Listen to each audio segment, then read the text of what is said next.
శ్రీమాత్రే నమ. జయ గురు దత్తాత్రేయ నమ. తులారాశి వారికి జూలై నెల మాస ఫలితాలు పరిశీలించినప్పుడు ఈ నెల ప్రారంభంలో 3 శుభగ్రహాలు దశమ స్థానంలో సంచరించడం జరుగుతుంది. ఏ ఒక్క గ్రహమైనా దశమ స్థానంలో ప్రవేశించినప్పుడు వృత్తిపరమైనటువంటి మార్పులు సహజంగా రావడం జరుగుతుంటుంది. అలాగే జన్మజాతకంలో 2 కానీ 3 కానీ గ్రహాలు దశమ స్థానంలో ఉన్నప్పుడు జాతకుడు ఒకే వృత్తి కంటిన్యూ చేయకుండా ప్రారంభంలో ఒకటి, ఎండింగ్లో ఒకటి, మధ్యలో ఒకటి, ఈ విధంగా వృత్తి చేంజ్ రావడం జరుగుతుంటుంది. ఇప్పుడు ఏర్పడినటువంటి ఈ దశమ స్థానంలో ఏర్పడినటువంటి 3 శుభగ్రహాల్లో ప్రధానంగా గురుగ్రహం. ఇది ఆల్రెడీ గురువు దశమ స్థానంలో ఉండడం, అంశమహాపురుష యోగం ఏర్పడడం వల్ల వృత్తిలో క్వాలిటీ ఏర్పడుతుంటుంది, నిజాయితీ ఏర్పడుతుంటుంది. మంచి చెడు విచక్షణ జ్ఞానంతో కేవలం మంచి కార్యక్రమాలకే ఆసక్తి చూపడం జరుగుతూ ఉంటుంది. ఇది ఉపాధ్యాయ రంగంలో ఉన్న వాళ్ళకి, ఫైనాన్స్ రంగంలో ఉన్న వారికి, న్యాయవాది వృత్తిలో ఉన్న వాళ్ళకి మంచి అభివృద్ధికరమైనటువంటి ఫలితాలు రావడం జరుగుతూ ఉంటుంది. సో అలాగే ఆర్థిక పరంగా చాలా అనుకూలత ఏర్పడడం జరుగుతుంటుంది అన్నమాట. ఎందుకంటే మీకు ఉచ్చస్థితిలో ఉన్నటువంటి ధనకారకుడైనటువంటి గురువు ధనస్థానాన్ని వీక్షిస్తూ ఉంటాడు పంచమ దృష్టితో. ఇది ఎలాగైతే ఒక సంతానం మిమ్మల్ని కాపాడుతూ ఉంటారో, మీ పుణ్యఫలం కాపాడుతుంటుందో, ఆ విధంగా మీకు సమయానికి ఏదో విధంగా ఆర్థిక పరంగా ధనం లభిస్తూ ఉంటుంది. కుటుంబంలో సభ్యులందరూ కూడా మంచి వినయ విధేయతలతో, చాలా డీసెంట్ బిహేవియర్తో ఒకరికొకరు సహకరించుకుంటారు. ఎప్పుడూ నిత్యం దైవ కార్యక్రమాల్లో, మంచి కార్యక్రమాల్లో మీ కుటుంబంలో జరుగుతూ ఉంటుంది. అంటే కుటుంబం అంతా ఒకే మాట మీద ఉండి మీకు సహకరించడం జరుగుతూ ఉంటుంది. మొత్తం మీద ఆర్థిక పరంగా అనుకూలంగా ఉంటుంది. వృత్తిలో మనీ రొటేషన్ పెరుగుతుంటుంది. నిజాయితీ అయినటువంటి కస్టమర్లు లభిస్తూ ఉంటారు.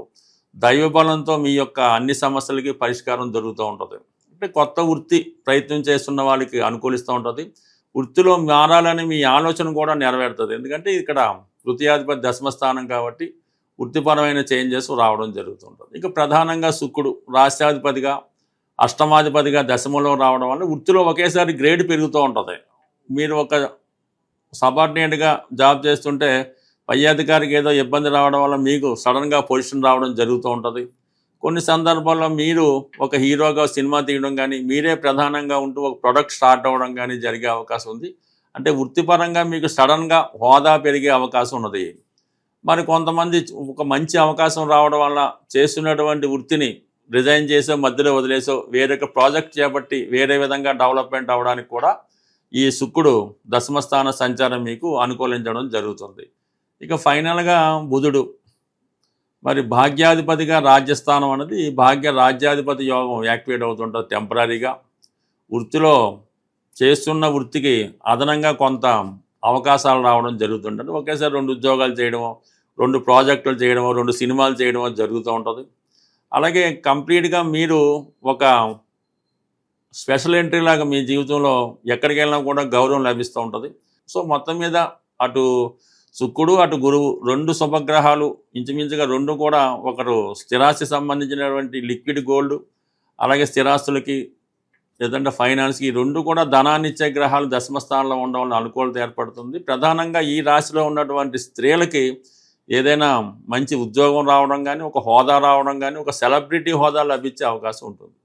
అయితే జూలై 7వ తారీఖున మరి బుధగ్రహం తిరిగి వక్రించి భాగ్యస్థానంలో సంచరించడం వల్ల ఇది విద్యార్థులకి గతంలో మీరు ఏదైనా ఉన్నత విద్య కొరకో, విదేశం కొరకో ప్రయత్నం చేసి ఉంటే మీ ప్రయత్నం జూలై 7 తర్వాత నెరవేరే అవకాశం ఉంటుంది. అంటే ఒకసారి రిజెక్ట్ అయినా తిరిగి ప్రయత్నం చేయడం వల్ల జూలై 7 తర్వాత మీ ఆశయం నెరవేరుతుంది. 9వ స్థానం అన్నది ఉన్నత విద్య చెప్తుంటుంది, విదేశ ప్రయత్నాలు చెప్తుంటుంది, దూర ప్రాంత ప్రయాణాలు చెప్తుంటుంది. కాబట్టి అటువంటి వారి కోసం ఎదురు చూస్తున్న వారికి జూలై 7 తర్వాత అవకాశం రాబోతుంది. బట్ ఏదైనా అష్టమంలో కుజుడు, సప్తమాధిపతిగా అష్టమంలో కుజుడు సడన్గా కొంత అనుకోని సంఘటనలు మీ జీవితాన్ని మలుపు తిప్పే అవకాశం ఉంది.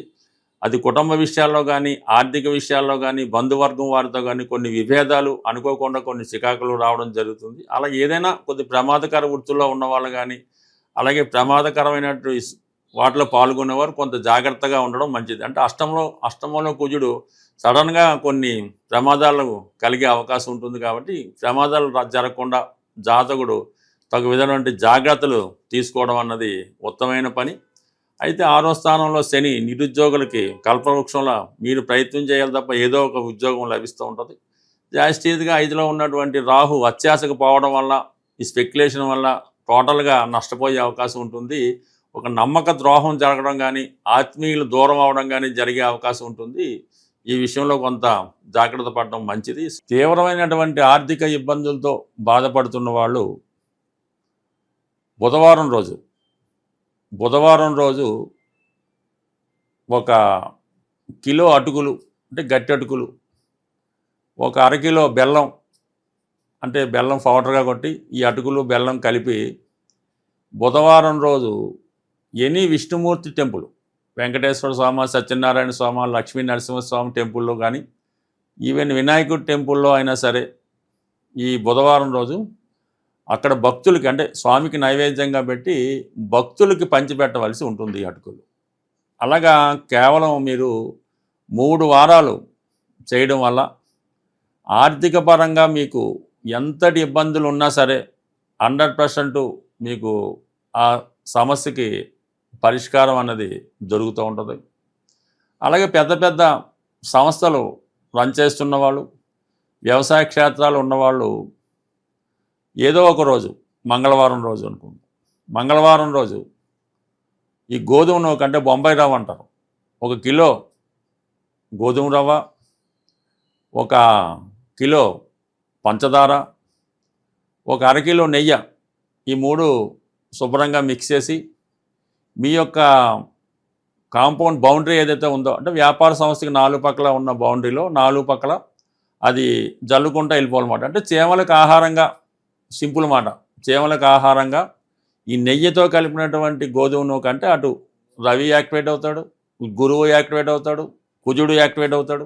దానివల్ల మీకు ఆర్థికపరంగా సమస్యలు ఉన్నా, ఆ సంస్థలో మీ యొక్క ఎంప్లాయీస్, ఉద్యోగస్తులు ఇబ్బంది పెడుతున్నా ఆ సమస్యకి పరిష్కారం దొరుకుతుంది.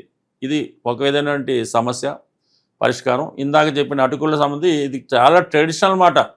కుచేలు లాంటి వారు మరి కృష్ణ భగవానికి అటుకులు ఇవ్వడం వల్ల అతను ఎంత ఐశ్వర్యంతుడు వాడో, అవి ప్రాక్టికల్గా కూడా జరుగుతున్నాయి. ఇవి నమ్మకంతో చేస్తే. ఇక ఫైనల్గా ఇంకో చిన్న పరిహారం ఏంటంటే, ఎవరైతే వివాహం అవ్వకుండా ఇబ్బంది పడుతున్నారో వారు బుధవారం రోజు వెంకటేశ్వర స్వామి టెంపుల్కి వెళ్ళి తులసిమాలు ఇచ్చి గోవిందనామాలు చదవడం వల్ల వారి వివాహ సమస్య పరిష్కారం అవుతుంది.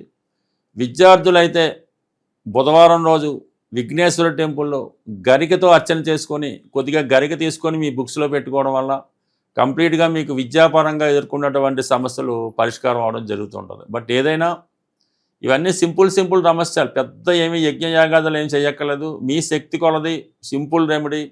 అంటే ఈ భూతబలని ఈ జంతువులకి, ఈ మూగజీవులకి మీరు ఆహారం పెట్టడం వల్ల చాలా సమస్యలకి పరిష్కారం రావడం జరుగుతుంటుంది. వారి అవసరాలను బట్టి, వారి అందుబాటును బట్టి మీకు ఈ ప్రయత్నాలు చేసుకోవడం మంచిది. ఇంకా మీకు దగ్గరలో చెరువులు, నదులు లాంటివి ఏమన్నా ఉంటే, మరి ఈ పేలాలు ఉంటాయి. ఈ పేలాలు లాంటి 1 కిలో లాంటి పేలాలు 1 కిలో తీసుకొని ఆ నదిలోనో చెరువులోనో వేయడం వల్ల కూడా వివాహపరంగా మీకు ఉన్నటువంటి సమస్యలు చాలా వరకు పరిష్కారం అవడం జరుగుతుంది. ఏదైనా చిన్న రెమెడీతోనే పెద్ద సమస్యలకు పరిష్కారం దొరుకుతుంది. అయితే సింపుల్గా ఇది ఏమవుతుందని అనుకుంటారు, కానీ నమ్మకం ఇంపార్టెంటు. ఖచ్చితంగా చేసి చూడండి, ఫలితం దానికదే వస్తుంది. ఒకసారి అవ్వకపోతే రెండోసారి ప్రయత్నం చేయాలి. ఎందుకంటే మన కర్మ ఉన్నంతకాలం అది పని పూర్తవదు. ఎప్పుడైతే మన కర్మ తీరిందో ఆటోమేటిక్గా దాని ఫలితం రావడం జరుగుతుంది. అందువల్ల ప్రయత్నం మీది, ఫలితం భగవంతుడు చూసుకుంటాడు. స్వస్తి.